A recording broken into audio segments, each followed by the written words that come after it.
Hello my dear student, my name is Vishal Srivastava. I am assistant teacher. Welcome to my channel Vishal study room. आज हम लोग थोड़ा सा एक आपको जानकारी दूंगा, एक मैं इन्फॉर्मेशन दूंगा जो कि बहुत अच्छी है। आई होप 10 में से 9 लोग इसको गलत मानते हैं। थंबनेल से आपको पता चल गया होगा कि मैं किस चीज़ के बारे में आज बात करने वाला हूँ, और इसके साथ मैं पूरा आपको बताऊँगा कि कैसे क्या चीज़ें हुई थी जिसकी वजह से गांधी जी ने भगत सिंह की फांसी रुकवाने के लिए काम किया था, बट वो सक्सेसफुल नहीं हुआ था। चलिए बिना टाइम वेस्ट करते हम लोग सेशन की शुरुआत करते हैं। ये थंबनेल आपने ऑलरेडी देख लिया होगा कि गांधी जी ने भगत सिंह को क्यों नहीं बचाया था। चलिए शुरू करते हैं सेशन को। देखिए, एक्चुअली मैं आपको बता दूं, सबसे ज़्यादा यूथ में इस समय यही दिक्कत है कि लोग ये मानते हैं कि जो फांसी हुई थी भगत सिंह की वो गांधी जी की वजह से हुई थी, मतलब गांधी जी ने उसे रोकने का प्रयास किया ही नहीं था। हालांकि ये बात पूरे तरीके से गलत है। गांधी जी ने भगत सिंह की फांसी की तारीख के दिन तक उन्हें बचाने की कोशिश नहीं की थी। लेकिन आपको ये बता दूं कि गांधी जी ने भगत सिंह की फांसी की तारीख के दिन तक उन्हें बचाने की कोशिश की थी, बट ऐसी चीज़ें सक्सेस नहीं हुई। क्यों नहीं हुई, चलिए उसके बारे में हम आज हम लोग बात करेंगे। एक्चुअली सोशल मीडिया पर भी महात्मा गांधी जी के बारे में और जवाहरलाल नेहरू जी के बारे में कई बातें ऐसी फैलाई जा रही हैं जिनका वास्तविक तथ्य से कोई लेना देना है ही नहीं है। भारत के दक्षिणपंथी समुदाय गांधी और नेहरू को विलेन साबित करने में लगे हुए हैं। अच्छा, इसी कड़ी में बहुत सारी झूठी बातें फैलाई जा रही हैं जिससे गांधी को विलन साबित किया जा सके। सोशल मीडिया के ज़माने में लोग व्हाट्सएप और फेसबुक पर आए मैसेजों को सच मानकर अपनी राय कायम कर लेते हैं, जो कि पूरे तरीके से गलत है। और मैं आपको बता दूं, बच्चों से भी अगर इस बारे में आप बात करते हैं तो गांधी जी को वो नापसंद करते हैं। हालांकि ऐसा है नहीं। गांधी जी ने जितना काम किया, मतलब हर एक क्रांतिकारी ने हमारे देश के लिए बहुत बड़ा बलिदान दिया है, चाहे वो गांधी जी हों, चाहे वो भगत सिंह हो, चाहे वो चंद्रशेखर आज़ाद जी हों।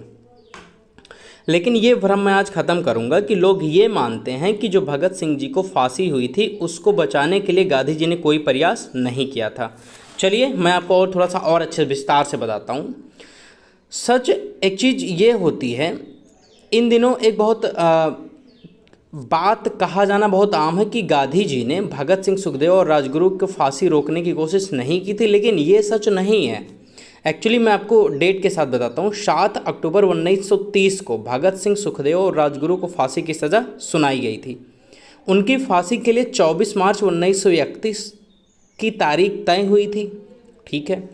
कोर्ट ट्रायल और भूख हड़ताल की वजह से भगत सिंह और उनके साथी युवाओं के बीच काफ़ी लोकप्रिय हो गए थे।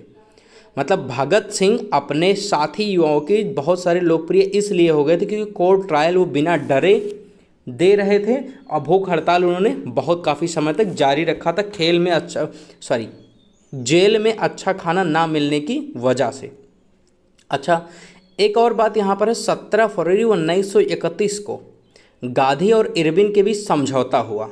भगत सिंह के समर्थक ये चाहते थे कि गांधी इस समझौते की शर्तों में भगत सिंह की फांसी रोकना शामिल करें, लेकिन गांधी ने ऐसा नहीं किया। इसकी वजह उन्होंने यंग इंडिया जो उनका अखबार था, अखबार के लेख में उन्होंने बताई। उन्होंने लिखा, कांग्रेस वर्किंग कमेटी भी मुझसे सहमत थी। हम समझौते के लिए इस बात की शर्त नहीं रख सकते थे कि अंग्रेजी हुकूमत भगत सिंह, राजगुरु और सुखदेव की सज़ा कम करे। मैं वायसराय के साथ अलग से इस पर बात कर सकता था। इतनी बात उन्होंने अपने यंग इंडिया अखबार में लिखा था। गांधी ने वायसराय से 18 फरवरी को अलग से भगत सिंह और उनके साथियों की फांसी के बारे में बात की। इसके बारे में उन्होंने लिखा कि मैंने इरविन से कहा कि इस मुद्दे का हमारी बातचीत से संबंध नहीं है। मेरे द्वारा इसका जिक्र किया जाना शायद अनुचित भी लगे, लेकिन अगर आप मौजूदा माहौल को बेहतर बनाना चाहते हैं तो आपको भगत सिंह और उनके साथियों की फांसी की सज़ा ख़त्म कर देनी चाहिए। वायसराय को मेरी बात पसंद आई। उन्होंने कहा, मुझे खुशी है कि आपने इस तरीके से मेरे सामने इस बात को उठाया है। सज़ा कम करना मुश्किल होगा, लेकिन उसे फ़िलहाल रोकने पर विचार किया जा सकता है, लेकिन उसे फ़िलहाल रोकने पर विचार किया जा सकता है। अच्छा, इरविन ने ब्रिटिश सरकार को भेजी अपनी रिपोर्ट में भगत सिंह की सज़ा और गांधी के बारे में कहा।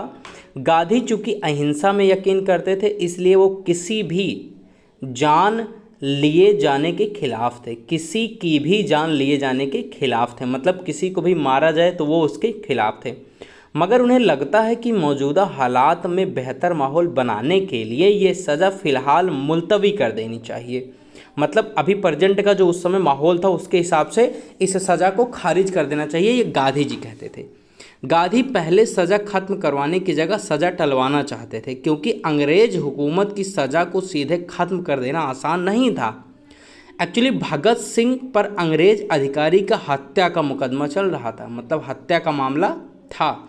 ब्रिटिश सरकार उन्हें रिहा कर ये संदेश नहीं देना चाहती थी कि अंग्रेज अधिकारी की हत्या कर कर कोई बच सकता है। एक्चुअली अगर उस समय अंग्रेज इनको आज़ाद कर देते तो एक र्यूमर सा फैल जाता कि अंग्रेजी सरकार के एक बड़े अफसर को मारने के बाद भी अंग्रेजी सरकार कोई कदम नहीं उठा पाई।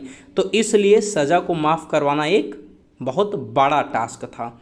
अच्छा, गांधी ने भगत सिंह की फांसी रोकने के लिए कानूनी रास्ते भी तलाशने शुरू कर दिए। 29 अप्रैल 1931 को सी विजय राघवानी को भेजी चिट्ठी में गांधी ने लिखा, इस सज़ा की कानूनी वैधता को लेकर ज्यूरिस्ट सर तेज बहादुर ने वायसराय से बात की, लेकिन इसका कोई भी फ़ायदा नहीं निकला। गांधी के सामने बड़ी परेशानी ये थी कि ये क्रांतिकारी खुद ही अपनी फांसी का विरोध नहीं कर रहे हैं। आपको पता होगा, पर कर रहे थे। आपको ये पता होना चाहिए कि जब इनको फांसी हुई थी तो इन्होंने एक बार भी नहीं कहा था कि हमें फांसी ना दी जाए। इन्होंने हंसकर वो फांसी स्वीकार की थी। किन्होंने? भगत सिंह, राजगुरु और सुखदेव ने। गांधी एक कोशिश में थे कि भगत सिंह और उनके साथी एक वादा कर दें कि वो आगे से हिंसक कदम नहीं उठाएंगे। इसका हवाला देकर वो अंग्रेज़ों से फांसी की सज़ा रुकवा लेंगे, लेकिन ऐसा नहीं हुआ। 19 मार्च 1931 को गांधी ने इरविन से फिर भगत सिंह और उनके साथियों को लेकर बात की। इरविन ने गांधी को जवाब देते हुए कहा कि फांसी की तारीख आगे बढ़ाना, वो भी बस राजनैतिक वजहों से, वो भी तब जबकि तारीख का ऐलान हो चुका है, सही नहीं होगा। ये इरविन ने गांधी जी से कहा। सज़ा की तारीख आगे बढ़ाना अमानवीय होगा। इससे भगत, राजगुरु और सुखदेव के दोस्तों और रिश्तेदारों को लगेगा कि ब्रिटिश सरकार इन तीनों की सज़ा कम करने पर विचार कर रही है। गांधी ने इसके बाद भी कोशिश जारी रखी। उन्होंने आसिफ अली को लाहौर में भगत सिंह और उनके साथियों से मिलने भेजा, क्योंकि लाहौर की जेल में वो बंद थे, भगत सिंह और ये तीनों लोग। वो बस एक वादा चाहते थे कि भगत सिंह और उनके साथी हिंसा का रास्ता छोड़ देंगे, इससे वो अंग्रेज़ों के साथ बात कर सकेंगे। लेकिन आसिफ अली और भगत सिंह की मुलाकात ही नहीं हो पाई। दोनों लोग की मुलाकात ही नहीं हो पाई। आसिफ अली ने लाहौर में प्रेस को बताया कि मैं दिल्ली से लाहौर आया ताकि भगत सिंह से मिल सकूं। मैं भगत सिंह से एक चिट्ठी लेना चाहता था जो रेवोल्यूशनरी पार्टी के उनके साथियों के नाम होती, जिसमें भगत अपने क्रांतिकारियों साथियों से कहते कि वो हिंसा का रास्ता छोड़ दें। मैंने भगत से मिलने की हर मुमकिन कोशिश की, लेकिन कामयाब नहीं हो पाया। एक और झटका लगने के बाद भी गांधी जी कोशिशों में लगे रहे, मतलब उनकी फांसी रुकवाने के लिए, इनको बचाने के लिए गांधी जी फिर कोशिशों में लगे रहे। एक चीज़ और मैं आपको बता दूं, 26 मार्च से कराची में कांग्रेस का अधिवेशन शुरू होना था। गांधी को इस अधिवेशन में जाने के लिए निकलना था, लेकिन 21 मार्च 1931 के न्यूज क्रॉनिकल में रॉबर्ट बर्नेज ने लिखा कि गांधी कराची अधिवेशन के लिए रवाना होने में देर कर रहे हैं ताकि वो भगत सिंह की सज़ा पर वायसराय से बात कर सके। मतलब अगर देर में जाएंगे तो उनको टाइम ज़्यादा मिलेगा। अच्छा, 21 मार्च को गांधी और इरविन की मुलाकात हुई। गांधी ने इरविन से फिर भगत सिंह की सज़ा रोकने की मांग की। गांधी जी ने कई बार इरविन से ये कहा कि भगत सिंह और इनके साथियों की सज़ा रोकी जाए। अच्छा, 22 मार्च को फिर से गांधी और इरविन की मुलाकात हुई। इरविन ने वादा किया कि वो इस पर विचार करेंगे। 23 मार्च को यानी फांसी के तारीख से एक दिन पहले गांधी ने इरविन को एक चिट्ठी लिखकर कई कारण गिनाए और सजा रोकने की अपील की। मतलब एक बार फिर गांधी जी ने एक चिट्ठी लिखी इरविन को, जो कि उस समय के वायसराय थे, और उनमें बहुत सारे रीजन दिए कि इनसे सज़ा को रोकने की अपील की। लेकिन 23 मार्च की शाम को सज़ा की मुकर्रर तारीख से एक दिन पहले भगत सिंह और उनके साथियों को फांसी दे दी गई। अच्छा, 24 मार्च 1931 को गांधी जी कराची पहुँचे। तब तक भगत सिंह की मौत की खबर फैल चुकी थी। वहाँ खड़े नौजवान भगत सिंह जिंदाबाद और गांधी के विरोध में नारे लगा रहे थे। उन लोगों का आरोप था कि गांधी ने जानबूझकर भगत सिंह को नहीं बचाया। गांधी ने अपने भाषण में इस बात का जिक्र किया। उन्होंने कहा कि किसी खूनी, चोर या डाकू को भी सज़ा देना मेरे धर्म के खिलाफ है। मैं भगत सिंह को नहीं बचाना चाहता था। ऐसा शक करने की तो कोई वजह ही नहीं हो सकती। मैं वायसराय को जितनी तरह समझा सकता था मैंने समझाया। मैंने हर तरीका आजमा कर देखा। 23 मार्च को मैंने वायसराय के नाम एक चिट्ठी भेजी थी। इससे मैंने अपनी पूरी आत्मा उड़ेल कर रख दी, लेकिन मेरी सारी कोशिशें बेकार हुई। इन सारी कोशिशों को देखने के बाद ऐसा तो कहीं नहीं कहा जा सकता कि गांधी जी ने भगत सिंह की फांसी रुकवाने की कोशिश नहीं की, लेकिन वो इसे रुकवाने में कामयाब ना हो सके। ये एक तथ्य है, फैक्ट है।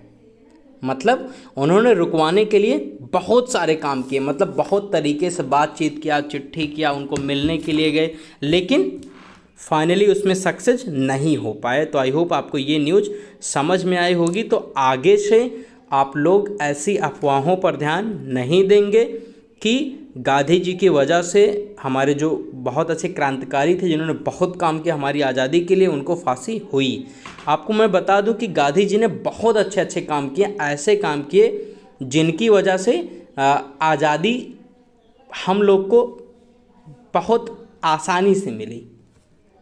और इसके साथ साथ मैं और भी आपको वीडियो बताता रहूँगा, बनाऊँगा ऐसे ही अवेयरनेस वीडियो, ताकि आप लोग को बहुत सारी चीज़ें पता चल पाए।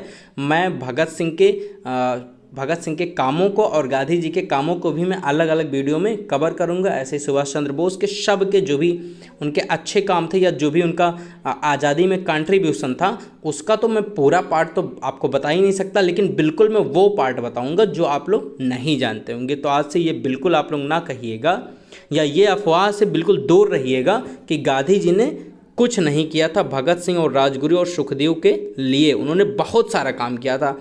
लेकिन आप बहुत ध्यान से ये सोचिए, किसी के अफसर को आप मार देंगे तो आपका कितना भी, आपके देश का कितना बड़ा अधिकारी हो, कितना बड़ा वो सोशलिस्ट हो, अगर वो कहेगा कि आप इनको छोड़ दीजिए, तो क्या उस देश का आदमी छोड़ेगा? क्योंकि आपने उसके सरकारी अधिकारी को मारा है, मतलब सरकारी ऑफिसर को मारा है, गवर्नमेंट एम्प्लॉय को मारा है, और भी पुलिस था सॉन्डर्स की हत्या में, तो वो छोड़ेगा भी नहीं। दूसरी चीज़, रिक्वेस्ट तो गांधी जी ने बहुत की, लेकिन सक्सेस नहीं हुई, ये फैक्ट है।